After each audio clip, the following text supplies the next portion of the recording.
Oh, I have something to show you today that you may be interested in building. It's fairly simple to build, and I found that my wife just loves this.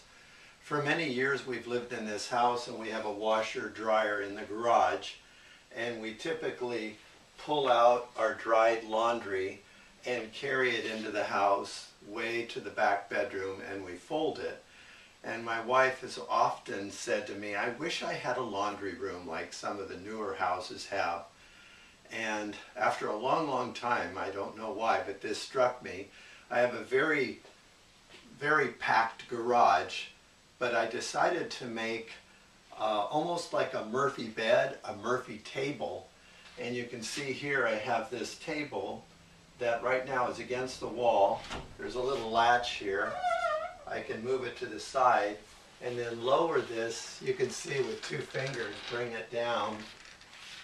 And then I have a table that I can take out, or my wife can take out, and we can take our clean laundry and throw it on here and fold it up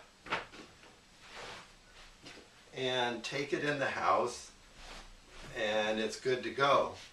And when we're done with our laundry table, I need to pull the car in at night, so we can take this right back up and latch it up. And it only takes about 5 inches of the garage space during the time when you have it retracted. Let me give you an idea how this was made. Here are the materials you will need. I bought alder wood and was able to take it on my table saw and rip it into narrower pieces. And you can see what I did with this is I used it to frame the outside of the plywood to make it a little sturdier. And then I ripped some narrower pieces and put them on the edge as caps just to dress it up a bit. This plywood I got from Home Depot. It's 3/4 inch pine on the outside. I think if I were to do it again, I'd go and get some of the Chinese hardwood plywood. It's a little bit better than this pine. Then I bought a 30-inch piano hinge. Here's a 30-inch piano hinge. I got this at Home Depot. They're about $9, and you'll need a 2x4.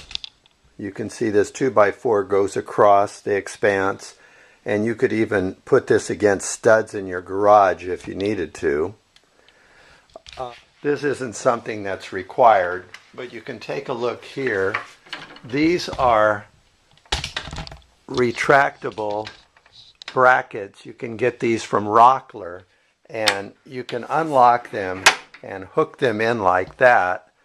But I found, because there's very little need for my garage space above, you can see I didn't want my wife having to mess with this all the time to get it to bring it down.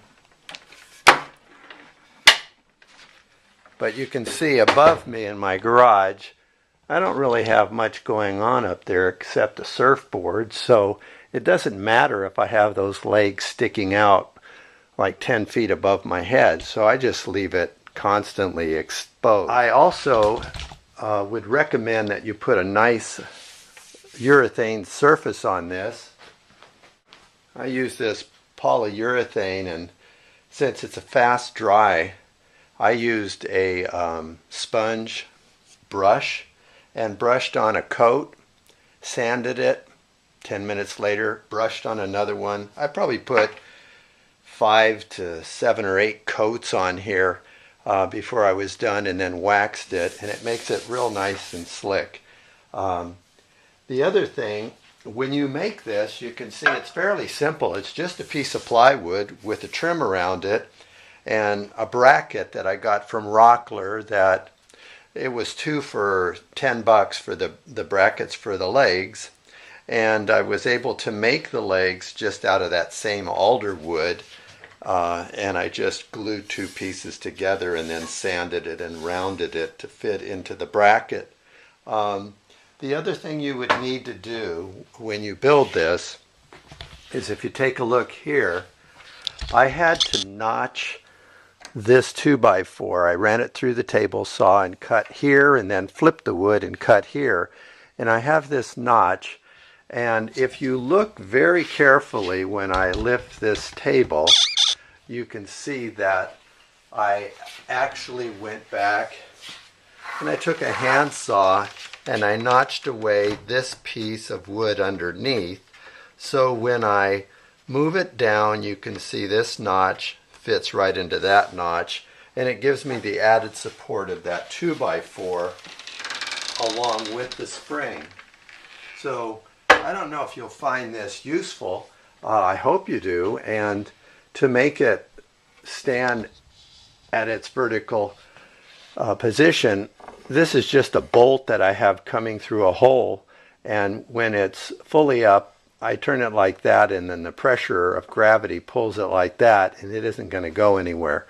And it's worked really well. My wife is not super strong, yet she's able to lift the table easily and put it into position for use. Let me give you one more look at it. And to show you the ease at which I can lift it up, just go like this and lift it quickly to its vertical position, pull out the holder, and there you go. I hope you enjoyed that video, and I don't know if you noticed, but when I turned around in the video, you might have seen an odd pocket sewn in the back of my t-shirt. And you might wonder, why does that guy have a pocket in the back of his t-shirt? Well, I have it there so when I go to a store where they're selling tools, I keep my wallet back there, and when I get to the cash register, I can't get to my wallet, and it saves me a lot of money. I'm just joking with you. The reason I have it back there, I have a little problem with sleep apnea. And those of you that have sleep apnea know what it's all about. But my brother is a neurologist and a sleep specialist, and he said I could try the tennis ball pocket. And I said, what's that? And he said, well, you simply have a pocket sewn in the back of your t-shirt, and you take a tennis ball and stuff it in the pocket. And then when you go to sleep at night, you sleep on your side, but when you roll over on your back where your apnea usually occurs, it's very uncomfortable, so you roll off of the tennis ball, and it lessens the amount of episodes you have of sleep apnea. And if you try this, you'll notice one of two things will happen.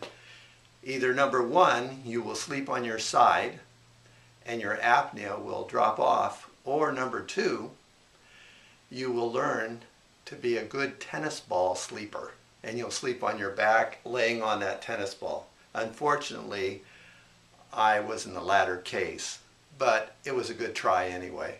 Thank you for listening and watching this video. I hope you try one of these ideas. Good luck and good day. Bye-bye.